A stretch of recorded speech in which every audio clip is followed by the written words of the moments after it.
sign, Aquarius, Gemini, Libra. So, tignan natin guys, gabay kapalaran mo ngayon. Okay. Air sign, Aquarius, Gemini, Libra.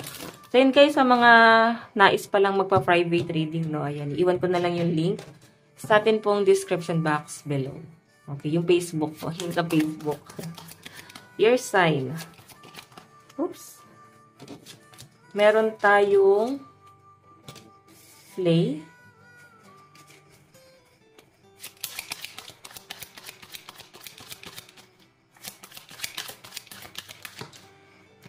Meron tayong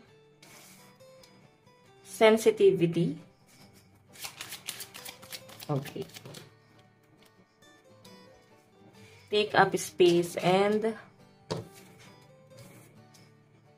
restriction. So guys, lucky number mo 4, 15 and 7. Okay. So air sign, itong flame na to, I think parang pagod na siguro yung mga air sign sa pakikipaglaro. So I think yung iba dito parang focus ka na talaga sa stability mo. Nagpo-focus ka na talaga sa totoong buhay. Parang tama na yung pakikipaglaro. Kailangan maging seryoso na ako sa buhay ko. Yun. So, I think guys, yung iba sa inyo air sign, marami kang nare-realize. Okay? Then, parang nahihilig din ang mga air sign dito sa pakikipaglaro, pakikisalamuha, nagkakaroon ka ng expansion. Parang unti-unti nyo guys, minamahal or tinatanggap, na I think parang gumagaan na yung pakiramdam mo, no? So, minsan kasi guys, sa pagtanggap mo sa isang sitwasyon, ginagawa mo yon para sa peace of mind mo. Okay? Kung ikaw ay hindi guys makarecover pa sa mga trauma. So, dapat kailangan nyo guys sigurong gawin is parang tulungan yung sarili nyo na makarecover. Okay? So, kung makakita nyo guys, ayan, baka nahihilig kayo guys sa mga mobile games. Ano ba to? Meron ka bang batang inaalagaan, air sign? Or may mga buntis ba rito? May nasisense kasi ako dito, air sign, na para bang may ready na dito na magkaroon ng sariling pamilya or mag-focus na guys sa buhay pag-aasawa. So, meron tayo guys, Oracle of Raindrops, sensitivity. Ano ba to? Lumalabo na ba yung mata nyo? Baka kailangan nyo na guys magsalamin or dumadalas guys yung panlalabo ng mga mata nyo or yung hilo. Minsan kasi guys parang malalaman mo pag kailangan nyo na guys talaga magsalamin. Yung para bang naduduwal ka.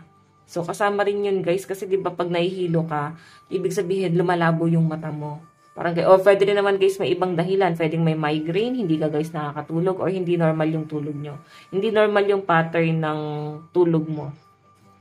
Okay, so may nasa-sense din ako dito guys na para bang medyo magiging emotional ka lang din. Para ka bang nagpa-flashback.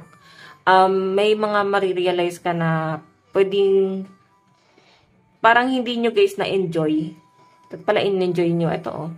So, kagaya na sabi ko kanina guys, meron ditong parang nahihilig ka sa mga mobile game and feeling nyo siguro guys alangan na sa edad nyo or nadadagdagan na yung edad nyo. So, air sign hindi So, as long as nabubuhay tayo sa mundo, lagi nyo tatandaan na lahat tayo may karapatan pang mag-enjoy. Matanda ka man, bata ka man.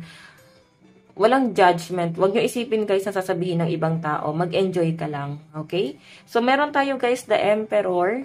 Take up space. Ang dami ng pinagdaanan ng mga air sign. Ang dami niya na guys. Problema ang pinagdaanan, sinolusyonan. I think napaka-independent na po ng mga air sign dito sa dami na ng pinagdaanan nyo sa buhay. And kung makita nyo guys, ito restriction, makaka-feel ka rin ngayon na para bang lahat ba ng galaw mo is limitado? Or pwedeng feeling nyo guys, may mga taong may ayaw sa inyo. Parang kine-question pa rin nila guys yung mga ginagawa mo or pwedeng hindi pa rin sila guys nagtitiwala sa mga ginagawa mo. Parang ganon. Tignan nyo restriction. Parang to guys may manipulative dito. May nagmamanipula sa inyo. Or matagal ka guys na manipula ng mga akala nyo guys is kakampi. Okay? Dapat guys palakasin nyo yung pakiramdam nyo. Lagi nyo tatandaan, hindi na tayo guys pabata, hindi na tayo guys nakikipaglaro, no? Maglaro na lang sa mobile games. Wag na guys sa buhay. Pwede rin naman guys maglaro Lalo na kung tingin nyo is, yun talaga yung tingin nyo is makakatanggal ng stress mo. 'Di ba? Sige, tignan pa natin guys. Additional message po kay air sign.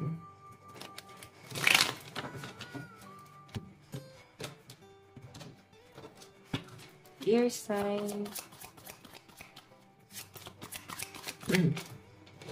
So guys, meron tayong the moon, pero naka-reverse siya kanina, ano? Ayan. So, the moon in reverse.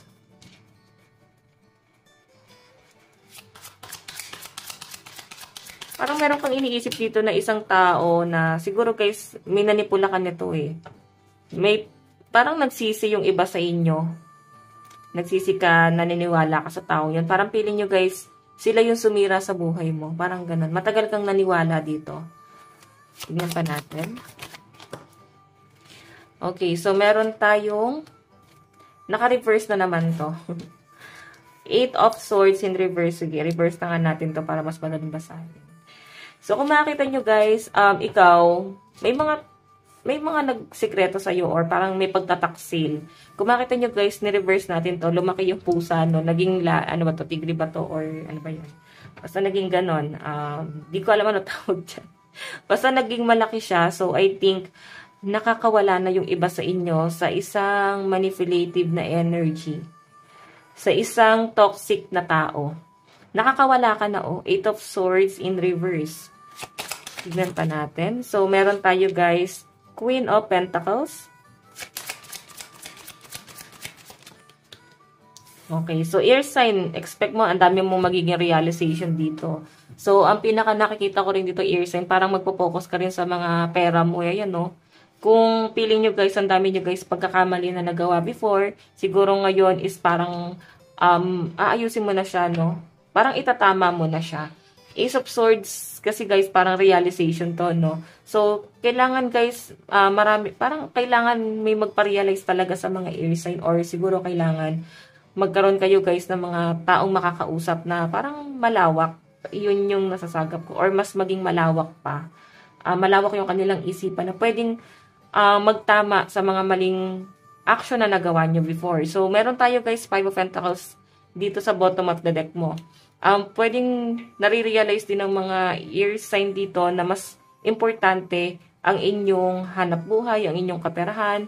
So, kumbaga kung saan mas magiging kampante ka, kung saan mas magiging safe ka, is yun yung pipiliin nyo. So, air sign, nakikita ko rin sa inyo na pagod na kayo guys sa paghihirap.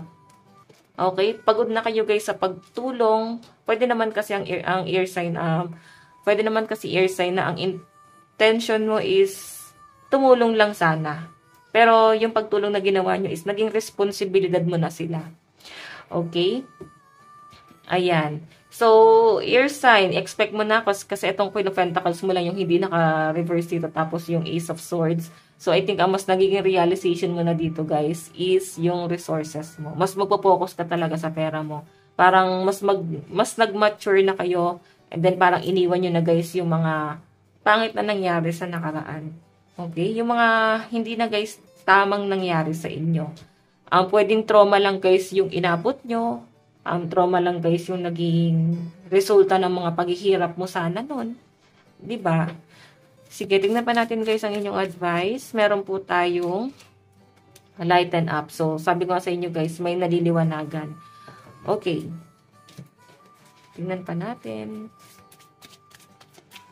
Meron tayong Gates of Triumph. Success expand in your life. Wow! Napakaganda na to air sign. Kumbaga magkakaroon na po ng expansion. And yung bottom of the deck mo, oh, overcoming obstacle. Ibig sabihin, patapos ka na. Patapos na yung mga problemang kinaharap mo ng matagal na panahon. Yung mga pwedeng karma ng ibang tao na ikaw ang nagbabayad guys, patapos ka na dun. Or nakalabas ka na dun. Ngayon guys, ang nakikita ko dito, nagkakaroon na or magkakaroon na ng expansion sa buhay mo. Pwedeng may mga tutulong din sa inyo. Okay? Okay, so air sign, ito lang po ang inyong reading. Maraming salamat po. Bye-bye!